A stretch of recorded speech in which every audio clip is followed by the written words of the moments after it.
Hello there, and welcome back to another episode of Strife's Talking Points. And today I want to elaborate over a story I did yesterday using a New York Times article where you can see how stories through the mainstream media are framed a certain way in order to get a type of feeling and show support for one group versus another.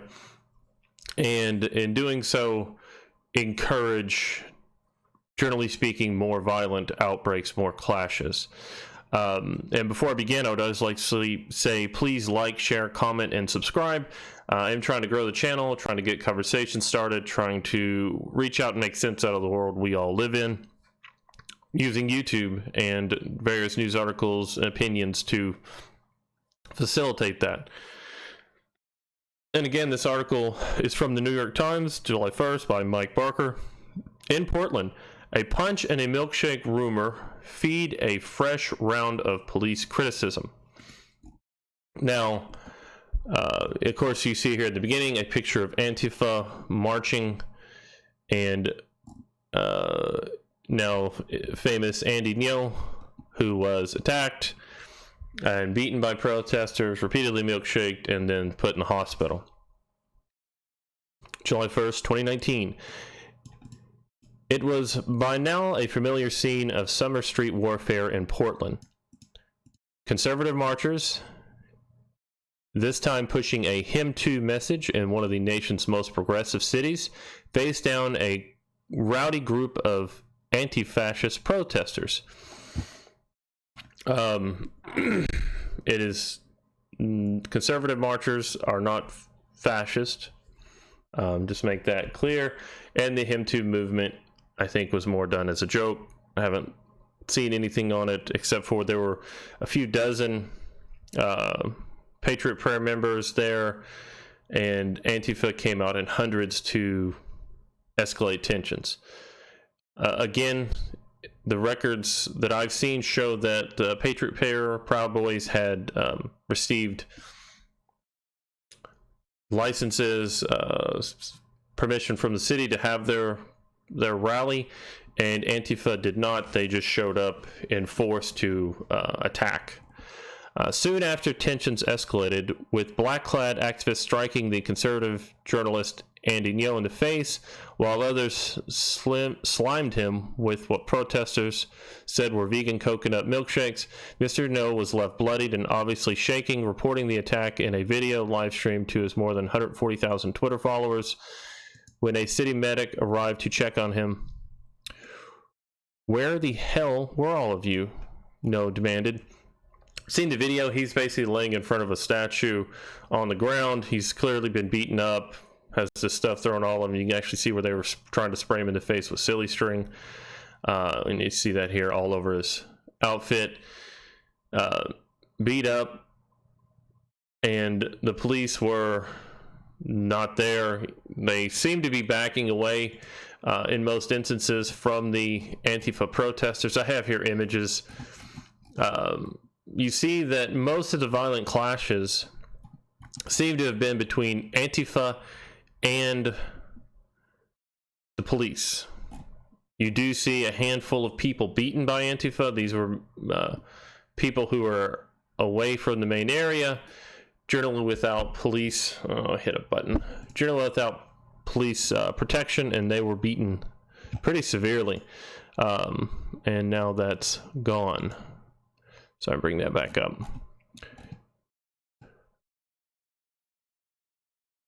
This is from Oregon Live. This is one man who was beaten, bloodied. There's images of the back of his head where he had to have stitches. Antifa protesters. Again, you see Antifa clashing with police. Here's that same man. Antifa again facing off with police. Antifa with police. Antifa going after police. Antifa and police. Possibly a protester standing there, of course, being flanked by hundreds of Antifa protesters. By morning, the case was reverberating around the country through conservative circles. where prominent leaders were asking the same question. Senator Ted Cruz, Republican of Texas, called for federal investigation, declaring without evidence that officials in Oregon's largest city were allowing the violence as a result of their own liberal sympathies.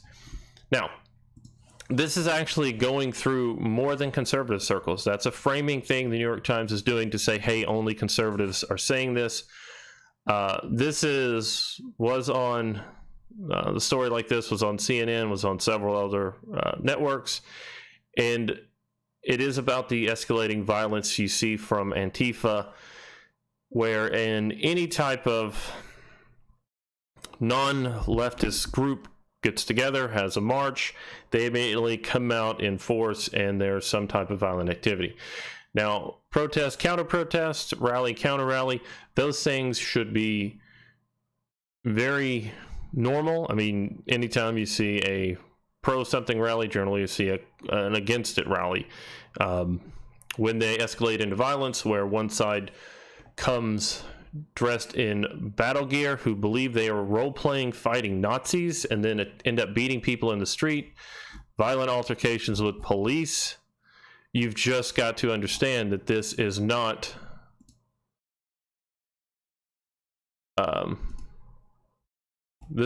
the way we should be thinking about the world. A Portland State University professor called for impeaching the city's Democratic mayor, Ted Wheeler. Now, most people have seen this escalation of violence, and they actually go through it here in the story in just a minute. Feeling the conservative alarm was the police bureau's own suggestion on Twitter that during the height of the protests, later walked back slightly, that anti-fascist protesters had laced their milkshakes with quick-drying cement before lobbing them at marchers. Now, I did see this article reported by the police, where they had apparently gotten some of the stuff. It wasn't actually a milkshake. They believe there was quick drying cement in it. They reported this to basically give a warning to people about having milkshakes thrown at you. However, with political, and this is continuing the story, with political polarization on the rise, the nation's fraught conversations over immigration, race, and policing are increasingly being held in tense street showdowns punctuated with eggs, bricks, and lately milkshakes. Now, eggs, bricks, and milkshakes, as far as the riots you've seen in most cities, I haven't seen any of those coming from people on the right. The most recent one I saw was there was some type of aggression and violence have all been Antifa protesters basically going after random people in the street, members of the opposition. Generally, you see the more right-wing protests, especially when it's the true far right, the neo-Nazis, the Klan. There's only 5 to 10, maybe 20 of them total in the protest, and they are generally swarmed by these hundreds of Antifa protesters who are role-playing beating Nazis up in the street, when generally what you see is them, in this case, attacking a protester, or attacking protesters, attacking the police, beating up a journalist. And the New York Times is now going to frame it so that they seem like Antifa is doing the good work of attacking the police, beating up people in the street, beating up a journalist. And we're going to go through with that now. Portland's long history of street activism has made the city a stage for many of these conflicts. Thus, this weekend's protests left police department facing unusual criticism that it had not only been slow to halt the violence, but with its questionable claim about cement milkshakes, had dramatically fueled the fervor. Now, questionable claim, again, they're putting it back, saying, hey, this isn't really what happened, it's a lie. And when the evidence comes out, generally, I always kind of wait for that, but anyway, the whole idea of the milkshaking is political violence. It's assault in most states where they're throwing something on you. You don't know what it is. And of course, the police were there basically marching along. There was a journalist tried to look up who was involved in this. Oh, now the feed is gone. Oh well. Mr. Neo is an independent journalist in the Portland area who works with the online magazine Quillette. Now here's framing where they're going to paint him very poorly with the article Quillette, a publication which prides itself on taking on dangerous ideas, in some case writing about genetic notions of race, and others about the shortfalls of feminism. Now he also works for the Washington Examiner and a dozen other outlets. He writes stories, he's in Portland, he's covering the things in Portland. Anti-street violence is a big issue in Portland. But you notice they only pick one outlet, and imagine that taking on a dangerous idea. Well, what did they say about genetic notions of race? What did they say about the shortfalls of feminism? Third wave feminism is no longer about equality, it's about getting bonuses. That's something you can see almost everywhere when you look this up. Neo has also written for the Wall Street Journal in an op piece highlighting the prominent display of Muslim identity as an example of failed multiculturalism in London. London is on the violence on the rise. This last weekend, 4 people were killed in London in stabbing attacks. Keep in mind, London has banned,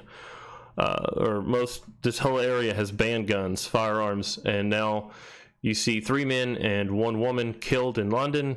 The London mayor only spoke out as violence against women and has been berated by the people of London over that.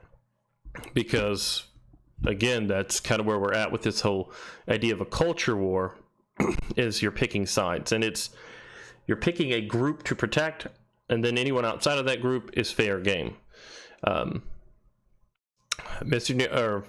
He has a history of battling with anti-fascist groups. He has a history of covering them, stating their intentions, showing video of what's going on, and putting it out there, with the two sides sharing a mutual antipathy that dates back many months.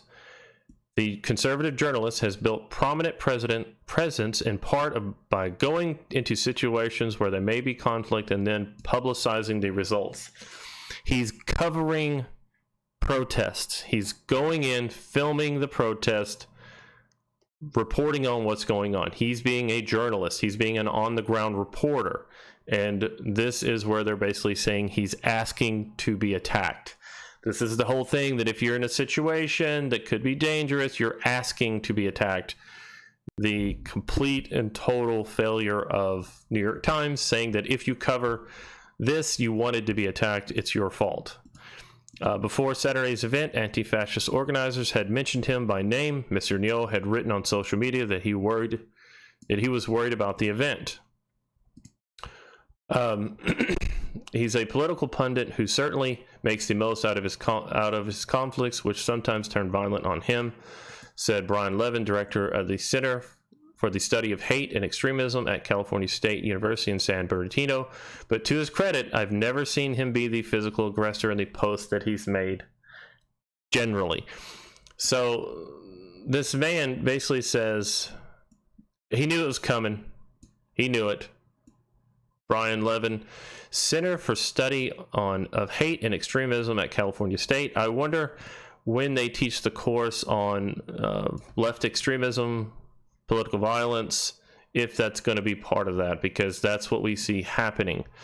Mr. Neal also fundraises on his social media platforms. A GoFundMe campaign created by Michelle Malkin, a conservative commentator, had raised $150,000 to cover Neal's medical expenses on Monday evening. He had a hemorrhage, brain bleed, a lot of stuff happened to him, and it's good that he's going to be taken care of. Hopefully his costs don't exceed that. We're going to skip down a little bit. All right. In Portland, demonstrations in recent years have led to clashes and violence. Now, I've been looking at these to the past few months, trying to go back through. The violence seems to be between the Antifa protesters and the police. They taunt the police, they yell at the police, they engage the police to try and force them out of the area so Antifa can take control. There's been numerous videos where Antifa groups take over. There's the one where they take over the street and the police are just watching from the sides, not getting involved. They are basically allowing these people to take over parts of the city, not be involved, not stop the aggression, and allow them to control the public. Basically, if you're in those areas and you go against Antifa and they attack you, you were asking for it, as this thing says about Mr. Neal and some of the other protesters. During the event, skirmishes broke out that left a few people needing medical attention and the police with a collection of apparent weapons they had confiscated throughout the day. Again, a lot of those weapons, the majority of clashes were between Antifa and the police, so the police were confiscating them. This seems to always be the way. The city also saw other violent confrontations in 2017 with the police using bricks, knives, and brass knuckles. They don't state in this article, but a lot of those came from the Antifa groups where they are throwing these things at people. It is just amazing how New York Times reports on this. The department in the past has faced equally strong protests from left-wing groups over aggressive policing. Earlier this year, officials disclosed messages between Police Bureau Lieutenant and leaders of the far-right group Patriot Prayer. Patriot Prayer is not a far-right group. It is a center-right group. One of the issues you run into is anyone who's to the right of, let's say, Antifa or this particular journalist's idea will label that group as far-right, showing friendly exchanges and discussions about protests. So the police and the Patriot Prayer were discussing where they were going to set up, how they were going to get into it, and what was going to go on. These are people, New York Times has got me blocked on this article. They are painting it so that if you converse with police when you set up and how you're going to organize and run your protest, your rally, that you are now, the police are colluding with you. The message which prompted many critics to accuse the department of having built-in bias towards conservatives. They have a built-in bias towards people who aren't there to act violently, aren't going to go outside of the scope of their permits and move forward. This story, like many others that have come before it, simply confirms what many in the community have already known. They're members of the Portland Police Force who work in collusion with right-wing extremists, a city commissioner, Joanne Hardesty, said at the time. When they're setting up and organizing their rallies, their protests, they are communicating with them and not being hateful towards them. That's what you're seeing in these stories. The police were prepared for the event Saturday with the goal of keeping two sides separated. Robert King, a senior advisor, public safety advisor, said he said demonstrators outnumbered police officers, including those tasked with managing traffic. And the moment of the demonstrations throughout the city made monitoring them a challenge. Antifa broke up into multiple groups because they're disorganized or organized by all these various groups, and then they were marching all over the place. Mr. King said he understood the criticism about how long it took to address Neal's injuries and said there would be an assessment of the handling of the demonstration. Now, we're going to skip down. Here's where they talk about the milkshakes again, and they're talking about how it's being reverberated by conservatives. And here we go. Effie Baum, an activist with Portland group called Pop Mob, said police officials were wrong. They were vegan milkshakes made not of cement but of coconut ice cream, cashew milk, and some sprinkles. And you see various videos of them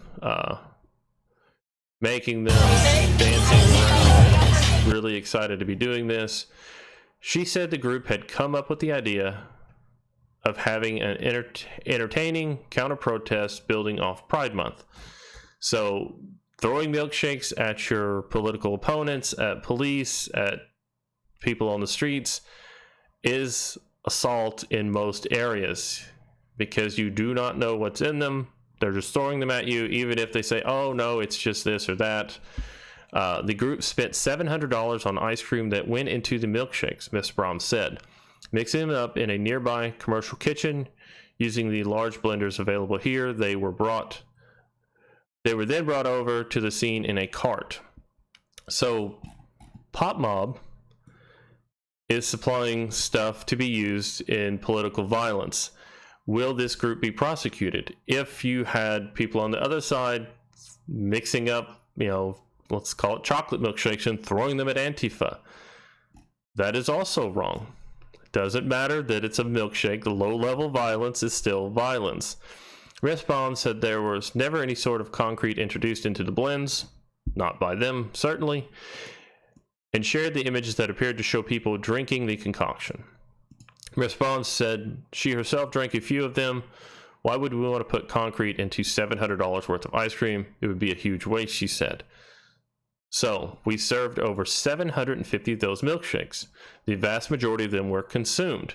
This is coming out of political violence that was used in London in the elections in Britain, where various people, Sargon, Tommy Robbins, Milo, the leader of the Brexit Party, were all these various conservative groups had milkshakes thrown on them as acts of protest. And you're seeing this begin now in the U.S. And one of the people, a British comedian, I cannot remember her name, forgive me, had talked about adding acid and just throw that at them. And if the police investigate and they do find concrete in these, I hope that gets released, whether they found it or they didn't, because if they don't find it, I'm going to go with these people, Miss Baum here, who said there weren't any, because if there's no evidence of something, I generally believe that it didn't happen. Because with so many people being milkshaked, if they find people with chemical burns, of course that then would be evidence, but I don't know. Mr. King said a lieutenant had raised question about the quick-drying cement after observing what looked to him like a powdery substance being poured into the mixture, also noting the unusual consistency of the product. Now they go here where the police said basically the police bureau was not backing down on Monday, issuing the statement affirming police officers learned that some participants that a substance similar to quick-drying cement was being added to some of the milkshakes. So the police are saying this over and over again, but there you go. This group here, Pop Mob, encouraged openly setting up political violence because it would be fun to throw these at people. So they essentially, here in the back of the truck, are encouraging political violence in the area, which, of course, anytime you have Antifa in an area, you're going to have violent clashes with police, because if they can't find Nazis, they attack whatever is near them, police, bystanders, everything. And the New York Times helping to encourage this through the story here of Mike Baker, a political activist / journalist. That's the only way I can kind of read through this, is you see him clearly stating that this is only being talked about by conservatives. It's not. It's everywhere. It's all over the various news sources. Polarizing. He talks about the violence, but he doesn't refer to the majority of the violence you see is between Antifa and police. And Antifa and people that are out away from the police barricades being beat up by them, attacked by them. Check out my video from yesterday over this. You can see clearly Antifa is just mobbing people, beating them up, and then sending them on their way. It is a very violent group, and places like Portland, where the mayor has already stated the police to leave them alone, let them do their thing. There's various videos of it. I do believe that we will see an investigation into Portland, into the mayor, into the police, being pushed by not just conservatives, but a large group of people throughout the U.S., throughout the government, because mass political violence will not end at one group. They will be targeting. Mr. Neo is a gay person of color, son of immigrants. He is considered a conservative journalist, so As long as he's to the right of the far left, all the other stuff doesn't matter. You can attack him, you can go after him, you can beat him because he doesn't agree with you politically, and that is all it takes. All the other stuff about this man is meaningless because he is considered a conservative journalist. There you go. So clearly you see most of these as being white liberals attacking the police. Again, a whole group of white liberals collecting these things to be used against people of color, minorities, the police, because that's where we are today. Thank you all for listening. Please like, share, comment, and subscribe. Really just trying to have these conversations with people to see what people believe. I know that a large majority of people are starting to see Antifa as a violent group because they are a violent group. Imagine if you go to a rally and the whole thing is for you to cover your face, cover your mouth because you're role-playing fighting Nazis. When you can't find Nazis, you attack the police, you attack people in the street, you beat up a small gay journalist, I believe Vietnamese, maybe Korean. Doesn't matter. These stories have got to get out there because this has to stop in the U.S. We're not seeing tens of thousands or hundreds or thousands of white nationalists, neo-Nazis out protesting in the street because there's only ever a few dozen anywhere. Their ideas are not supported by the mainstream. You don't see the New York Times or Fox News or any major conservative outlet of news covering racial identity groups on the right like they're a good thing. And then you see New York Times in an opinion piece definitely taking the stand that police are bad. They didn't attack the right-wing groups that were there while they themselves were attacked by Antifa. Anyway, that's just my thoughts on it. Please let me know what you guys think in the comments below, and have a great day.